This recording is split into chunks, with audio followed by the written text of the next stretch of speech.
L'invité du matin avec Sorocal, spécialiste dans l'assainissement, la fabrication de cuves à eau et tout produit en polyéthylène. Avec Sorocal, laissez libre cours à votre imagination.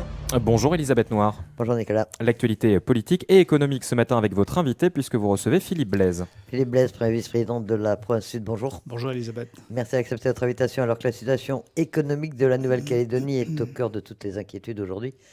Qu'est-ce qui est le plus inquiétant selon vous? La quasi-faillite de la Nouvelle-Calédonie qui a été quasiment annoncée par un membre du gouvernement, la situation de la CLR, celle du RUAM, celle des unités métallurgiques et la liste n'est pas exhaustive. Qu'est-ce qui est le plus inquiétant? Alors c'est vrai que bien que les Calédoniens aient choisi par 3 fois de rester français, on s'attendait à un rebond et en fait on voit que nous n'avons pas ce rebond économique. Et je rappelle que ça fait 2 ans qu'on est gouverné par un gouvernement indépendantiste avec une majorité soutenue par l'éveil océanien au Congrès et au gouvernement. Et on voit bien qu'aujourd'hui, les difficultés s'accumulent puisqu'on a la question du RAM qui n'est toujours pas résolue. On a la CLR. Alors c'est un problème qui est ancien, mais on voit qu'il y a quand même un problème aujourd'hui de réactivité pour régler le problème. Et puis on a, de façon plus générale, des choses auxquelles on ne s'attendait pas. C'est-à-dire que, vous savez, il y a 20 000 personnes qui sont parties. Ces gens sont des consommateurs, c'est des gens qui avaient des économies. Et ça impacte aujourd'hui les banques, puisqu'on a une situation nouvelle en Calédonie, c'est que les banques qui ont toujours eu une espèce d'impasse d'argent entre ce qui est déposé dans les comptes et ce qu'elles peuvent prêter, qui était de l'ordre de 50 à 100 milliards. Aujourd'hui, cette impasse, elle atteint les 270, 280 milliards. Et donc, on a même une situation où il y a un ralentissement de l'activité bancaire, parce que les banques n'ont pas d'argent à prêter. Donc tout ça, c'est une situation qui devient quand même inquiétante et qui nécessite des mesures énergiques. Et ce matin, je suis venu faire un peu le bilan de ce gouvernement indépendantiste qui est en place depuis juillet 2021 et constater que ces mesures, en fait, elles ne sont pas là, elles ne sont pas au rendez-vous. Quelles sont les mesures qu'il a prises? Quelles sont les mesures qui vous choquent le plus et pourquoi est-ce qu'il n'y arrive pas? Je crois que c'est un problème idéologique. C'est-à-dire qu'en fait, vous savez, une économie, partout dans le monde, ça fonctionne de la même façon. Il faut de la confiance et il faut les bons messages.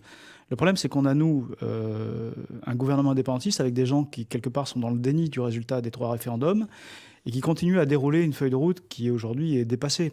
C'est un peu la feuille de route de la vengeance. Moi, je le vois au Congrès parce que beaucoup de textes d'intérêt général qu'on porte, nous les loyalistes, sont bloqués souvent par le groupe UCF-NKS parce qu'ils ne veulent pas que des textes portés par des loyalistes passent. Alors, par exemple, sur un texte que j'ai déposé sur l'imprévision en matière de marché public, qui est un texte essentiel demandé par le bâtiment, qui est bloqué pour des raisons incompréhensibles. Le schéma de transition énergétique, il a fallu passer.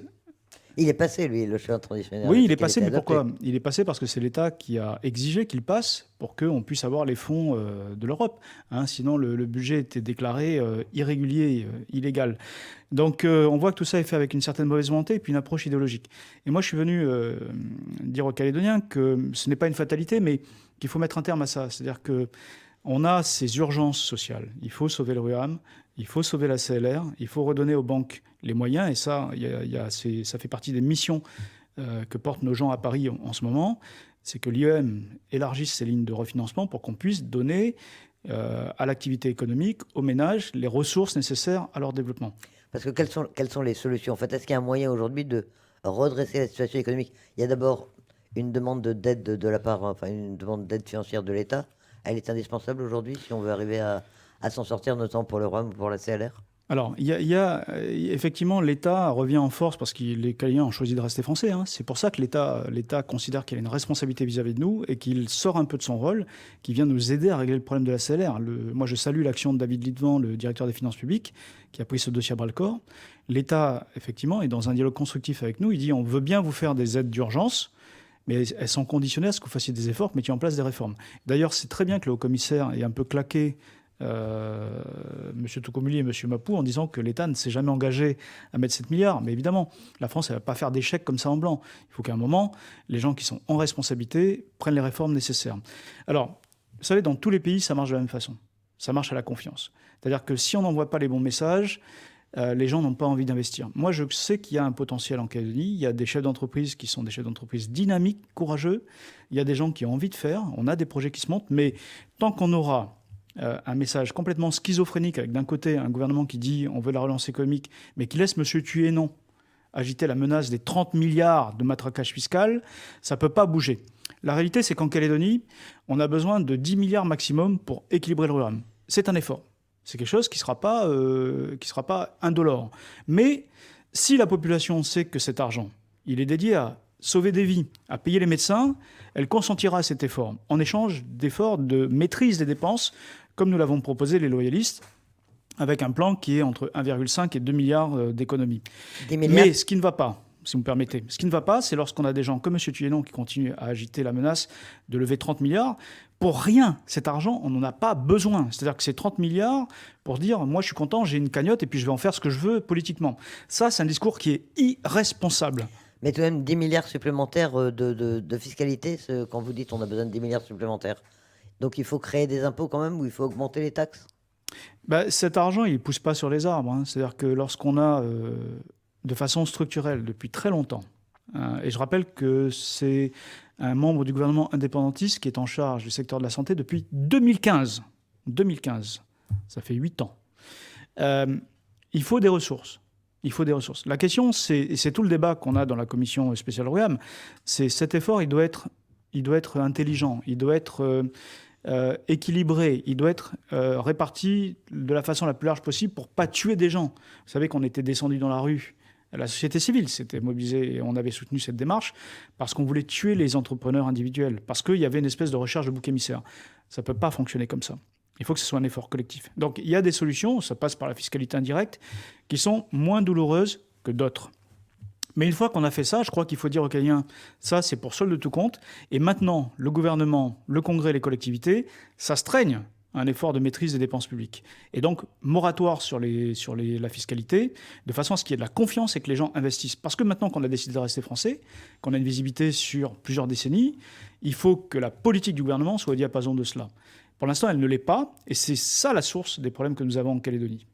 La maîtrise des dépenses publiques, ça passe par quoi? C'est moins d'embauches dans le public? C'est des efforts d'économie au quotidien? Comment est-ce que ça peut se traduire? Alors, en Calédonie, les collectivités ne sont pas toutes à la même enseigne. Moi, je rappelle que la province, on l'a quand même bien gérée. On a maîtrisé les dépenses, ce qui fait qu'on a aujourd'hui du 12% de taux d'épargne, ce qui nous permet d'investir massivement. La province sud, on investit 11 à 12 milliards tous les ans. On est le premier investisseur public. Le gouvernement, lui, il est tombé à 6 milliards. Le gouvernement, il est à la ramasse. Et après, vous avez la mairie de Nouméa qui pèse pour entre 4,5 et 6 milliards. Ce qui veut dire que la mairie de Nouméa, avec des moyens beaucoup moins importants, pèse autant que le gouvernement en matière d'investissement public. Donc déjà, une saine gestion rigoureuse, la maîtrise de la masse salariale, permet d'avoir la capacité d'épargne pour investir et soutenir l'activité économique. Après, ce qui est très important, c'est surtout qu'il y ait une exemplarité déjà à la tête. Enfin, tout le monde a vu ce scandale. 300 millions de dépenses de voyage entre le Congrès et le gouvernement. Il y a des élus du gouvernement qui sont tous les mois dans l'avion. Pensez que c'est sérieux? Pensez qu'on peut aller voir les Calédoniens et puis leur dire on va faire des efforts pour sauver le RUAM, puis il y a des gens qui se baladent en business class tous les mois. Moi, je trouve ça scandaleux. Donc déjà, il y a une exigence d'exemplarité et il faut que les efforts soient à tous les niveaux. Parce que on ne peut pas avoir de la fiscalité, on ne peut pas avoir des politiques publiques, on ne peut pas financer des programmes publics s'il n'y a pas de la création de richesse. Fiscalité, s'il y a des résultats. Et aujourd'hui, le problème, c'est que tous ces messages négatifs, cette menace fiscale de M. Thuénon, ces messages anti-économiques, cette incapacité à créer de la confiance, ça pénalise pas que le privé, ça pénalise pas les riches, ça pénalise les impôts de la Calédonie, ça pénalise notre capacité à financer le RUAM, notre capacité à financer l'enseignement, notre capacité à financer la solidarité et les emplois pour nos jeunes.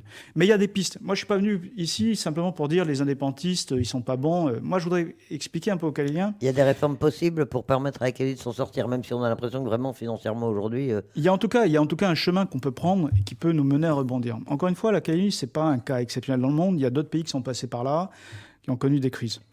Ce que je crois, c'est qu'il faut qu'on ait des principes un peu fondamentaux. D'abord, la cohésion sociale. C'est très important qu'on aille sur le terrain et qu'on crée cet esprit de paix, d'entente, de bienveillance, de solidarité entre les Calédoniens. Moi, je constate une chose, c'est qu'à la province, on fait beaucoup, on est sur le terrain. Les tours de Magenta, quand on a reçu Emmanuel Macron, c'est le fruit de 3 ans de travail. Et les gens le constatent. La province est sur le terrain, elle fait des choses dans les quartiers. Le gouvernement, on ne sait pas où il est. Il y a un problème. Ça, c'est une première chose. Ne laissez personne sur le bord du chemin. Parce que cet esprit de confiance, il nous permet après de faire ces réformes. sociale et nous permet de dire aux gens, ce que nous faisons, c'est pas pour défendre les riches contre les pauvres, c'est pas Robin des Bois, l'anti-Robin des Bois, comme vous font croire les veilles océaniens ou le FNKS, c'est nous, on défend une économie qui est saine, qui va permettre de créer du travail et de donner du travail à tout le monde, quel qu'il soit. Et puis après, ce qui est important, c'est qu'on ait une administration qui arrête d'être en guerre avec le monde économique. Moi, quand j'entends les propos du gouvernement, j'ai l'impression d'une collectivité qui est en guerre avec le monde économique. À la province, ce que l'on fait, c'est qu'on aide partout où on peut les entreprises, parce que ce sont les entreprises qui créent des emplois.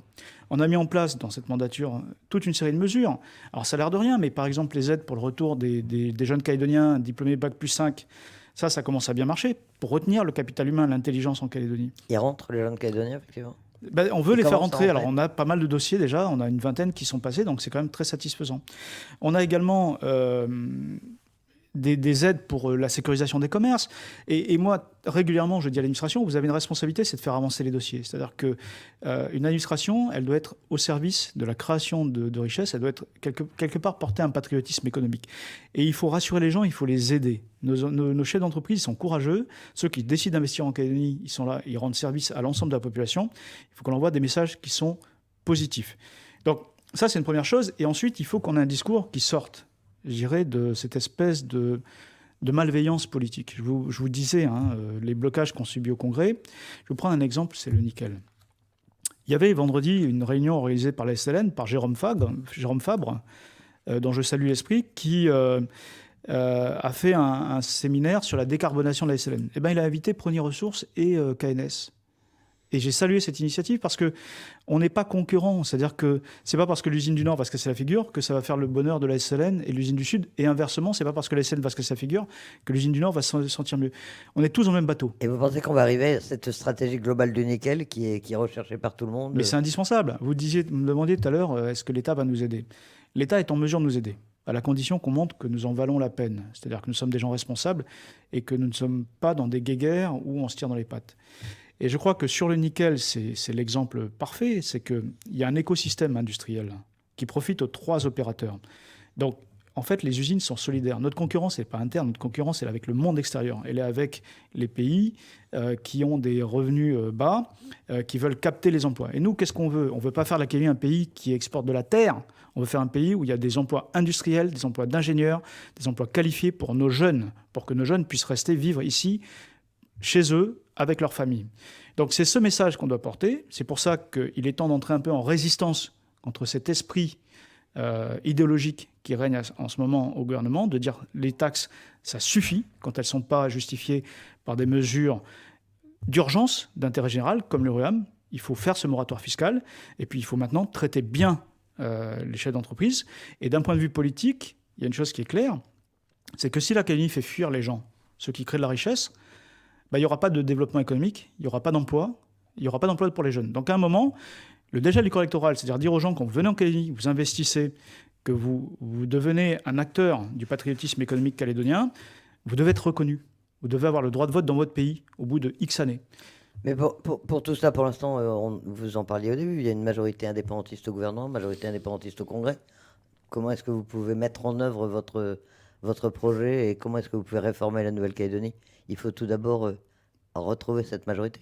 Alors, il n'y aura pas de rendez-vous électoral avant mai, peut-être un peu plus loin. Tout le monde a l'air de penser que ce ne sera pas en mai, que ce sera vers la fin de l'année 2024. Mais vous savez, c'est intéressant ce qui s'est passé sur la réforme Toukoumli, quand les gens sont descendus dans la rue et ont dit on n'est pas d'accord. Je crois que même s'il y a aujourd'hui au Congrès une majorité qui est biaisée par rapport à la population, puisque vous savez qu'il y a une surreprésentation du Nord et des îles, même si l'éveil océanien a marchandé son soutien politique en échange de postes, d'avantages au FNKS, ce qui n'est pas très glorieux, je trouve, et soutient une politique qui, en fait, pénalise ses propres électeurs, puisque cette politique, elle revient à mettre en difficulté l'économie, donc les emplois publics, en même temps que les emplois privés. Même si tout cela, effectivement, peut être agaçant et négatif, je crois qu'on a toujours la possibilité quand même de résister contre ces choses-là, d'aller dans la rue. Et moi, j'appelle les forces vives de la société, et notamment le monde économique, les syndicats, à comprendre ce que je viens d'expliquer, c'est-à-dire et à soutenir cette démarche. C'est qu'il faut arrêter le massacre économique. Il faut arrêter ces messages négatifs, parce qu'au final, On est tous dans le même bateau et on se bat pour la même chose. On veut que dans ce pays, les gens puissent avoir des emplois, qu'on puisse garantir la pérennité de nos systèmes sociaux. Et ça passe par une économie de la bienveillance, une économie de la confiance. Et vous pensez qu'on peut y arriver? Tout à fait. Philippe Blaise, Premier vice-président de la Province Sud, merci d'accepter notre invitation ce matin. Merci Elisabeth.